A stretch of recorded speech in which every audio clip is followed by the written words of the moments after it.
Okay, Lucy has been assigned the following linear equations and inequality word problems.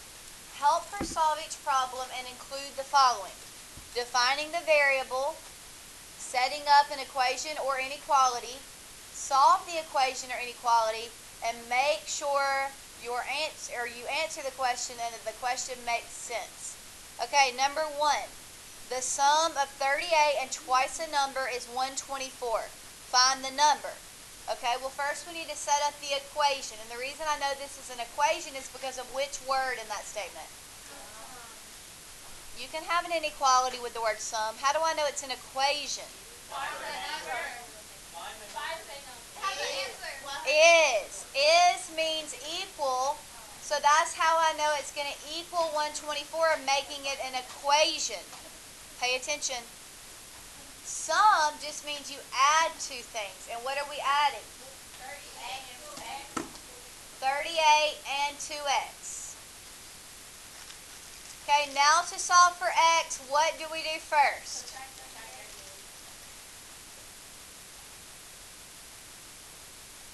So now we have 2x equals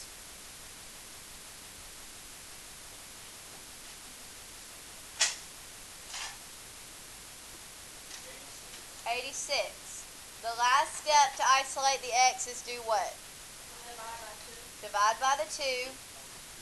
So the number is 43, right? Alright, number 2. The sum, which means addition, of two consecutive integers. What does that mean, two consecutive integers? No. They're not the same. Right, she's on the right track. Consecutive means like in a row. Like 1, 2, 3, or 4, 5, 6. Okay, so like if I said 1, 3, 4, that's not consecutive because I skipped 2. Okay, so the first two consecutive numbers we know are what? 1 and 2. So if I label 1 as an x, how would I get a 2? Okay, look, okay. If x equals 1, okay, just think of x equaling 1. How could you produce a 2? Wouldn't you just take the x, which equals 1 already, and add 1 to it? Okay, so that's how you create your equation. Your first term is x. Well, you know your next term needs to be right after that, so you just add 1 to it. And then it needs to be less than 83. So you put a less than symbol and then the 83. This is called an inequality because there's an inequality sign there. So when we start combining like terms, what will the left combine to be?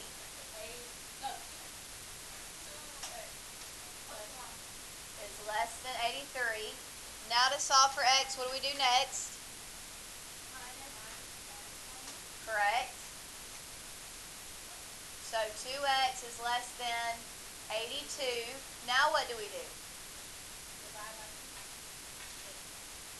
And so x is less than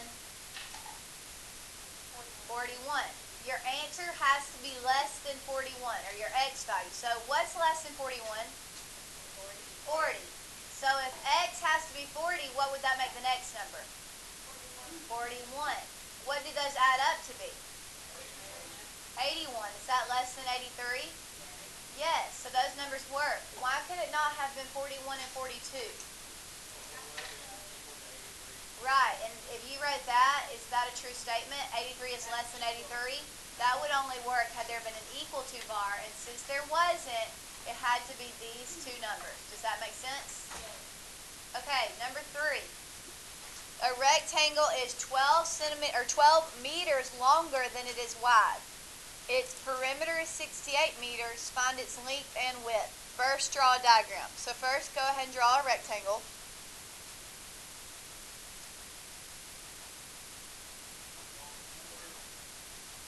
Okay, now, a rectangle is 12 meters longer than it is wide. So where do we put just the x? The length or the width? The width. Okay, well if it's 12 meters longer than it's wide, how do you represent the length? X plus 12. Think about it, guys. If the rectangle is 12 meters longer than it's wide, its length is 12 meters more than the width, right? If that's the width, won't you be able to find the length by just adding 12 to it? So doesn't that mean this side is also x plus 12 and this side is also x? And then they tell us its perimeter is 68. How do you find perimeter of a rectangle? Add all the sides up. Okay, so when you add up all four sides, what do you get? I see 4x's equals, right? Now to solve for x, what do we do next? 40. Subtract 24. And that gives me 4x equals what? 44. Then I divide by 4, so x equals 11. So doesn't that mean the width is 11? So what would that make the lengths? 23. Do those four values add up to 68? 23 plus 23 plus 11 plus 11? Well, you should add them up. Yes. Let's see. Okay, I want you to take a second and try number 4 by yourself. No. No homework? No. All right, number 5. I feel like you could also try number 5 by yourself. Yes, you could. No. Look, if you're confused, look back at number 2. Okay, so look at number 5. If you don't know how to do it right away, look at how we did number 2. Find 3 consecutive integers whose sum is 171. Okay, what does your equation look like? Right, just think about it. If you just put x plus x plus x, that's the same number every time, right? And you want it to be 3 consecutive integers, like 1, 2, 3.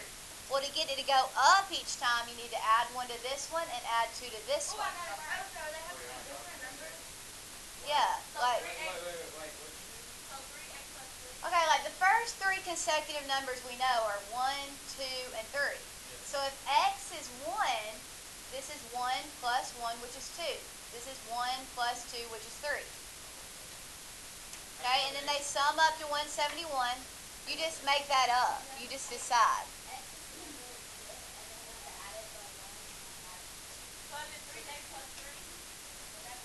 Yeah, like, so if you were wanting to add a 4th consecutive integer, you would do x plus 3. Okay, so now we get what on the left? 3x plus 3 equals 171. Now what do we do?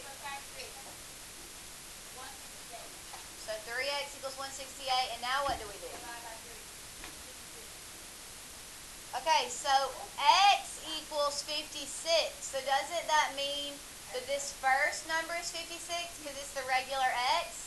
So the next number would be, and the next number would be, do those 3 really add up to 171?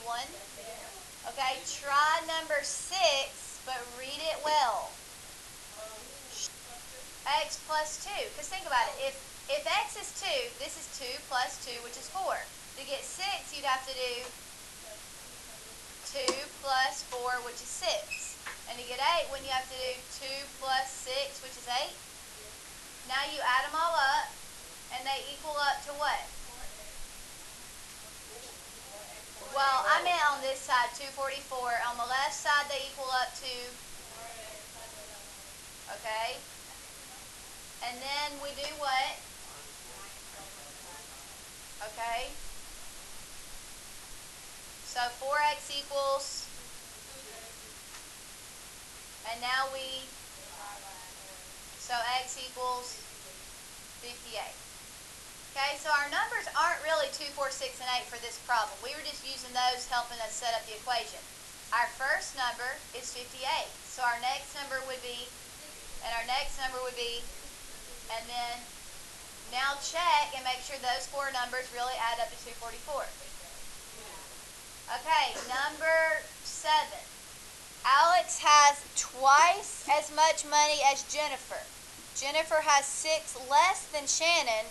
Together they have $54. How much money does each of them have? Okay, well, out of those 3 people, who has the least amount of money? Jennifer. Think about it. Jennifer has 6 less than Shannon. So Jennifer has the lowest. So we'll call her X. Did we just go ahead? I saw her screaming. Nope. Still the same. I heard some screaming. So then how much does Alex have? So how do you represent that? 2x. And then if Jennifer has 6 less than Shannon, how do you represent Shannon's amount? No, just don't worry about Alex's 2. Jennifer has 6 less than Shannon.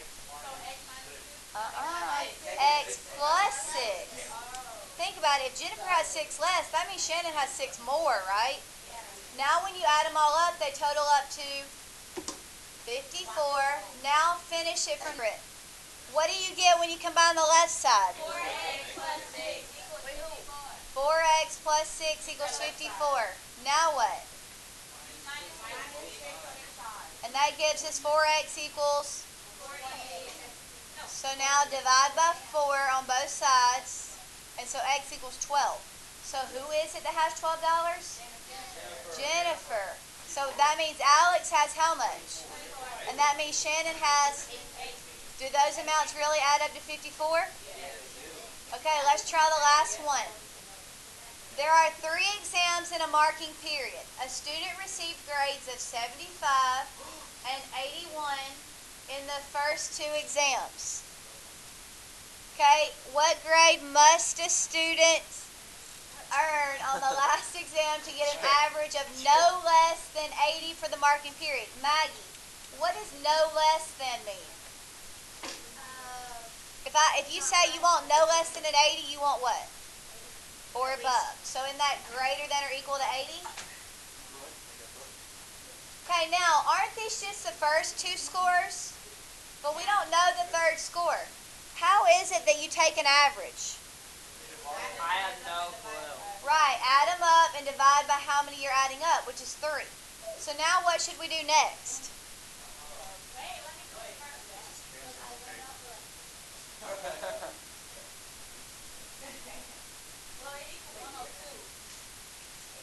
Okay, what's 75 plus 81 equal? 156. So we have 156 plus x over 3 is greater than or equal to 80. Now to solve for x, what's the next step?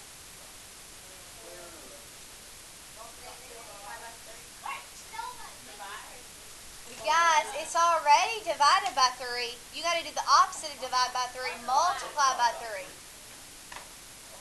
So now 156 plus x is greater than or equal to what? 240. 80 times 3. Now the last step to solve for x is what? Subtract 156. The 3's already gone. And so now x has to be greater than or equal to what?